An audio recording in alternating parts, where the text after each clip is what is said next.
मेरे बच्चे बड़े हो गए हैं और हम अकेले हो गए हैं। बिस्तरों पर अब सिलवटें नहीं पड़ती, ना ही इधर उधर बिखरे हुए कपड़े हैं। रिमोट के लिए भी अब झगड़ा नहीं होता और ना ही खाने के लिए होती हैं फरमाइशें।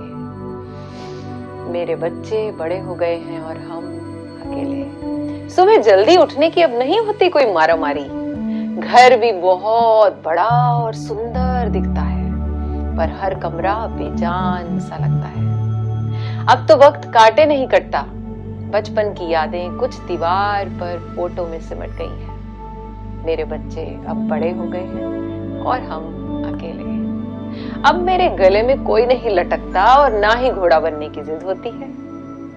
खाना खिलाने के लिए भी अब कोई चिड़िया नहीं उड़ती। खाना खिलाने के बाद की तसल्ली भी अब नहीं मिलती। ना ही रोज की बहसों और तर्कों का जमाना है, ना ही अब झगड़ों को निपटाने का मजा है और ना ही वाद विवाद गालों पर मिलता दुलार है। बजट की खींचतान भी नहीं है अब। क्या कहूं, मेरे बच्चे बड़े हो गए हैं और हम अकेले हो गए हैं। पलक झपकते ही जीवन का स्वर्ण काल निकल गया, पता ही नहीं चला। इतना खूबसूरत एहसास कब पिघल गया। तोतली सी आवाज में हर पल उत्साह था। पल में हंसना, पल में रो देना। बिसाख था, गालों पर उमड़ता प्यार था। कंधे पर थपकी, गोद में सो जाना, सीने पर लिटाकर वो लोरी सुनाना, बार बार उठकर रजाई को ओढ़ाना। अब तो बिस्तर भी बहुत बड़ा हो गया है। मेरे बच्चों का प्यारा बचपन कहीं खो गया है। अब कोई जुराबें इधर उधर नहीं फेंकता। अब फ्रिज भी घर की तरह खाली रहता है।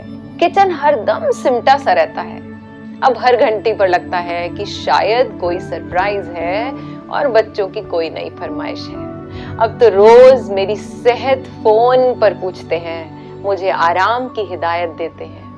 पहले हम उनके झगड़े निपटाते थे आज वे हमें समझाते हैं। लगता है अब शायद हम बच्चे हो गए हैं। मेरे बच्चे बड़े हो गए हैं और हम अकेले हो गए हैं। ये कहानी हर घर की है। इस पोएम को, इन लाइंस को सब तक पहुंचाएं। राधे।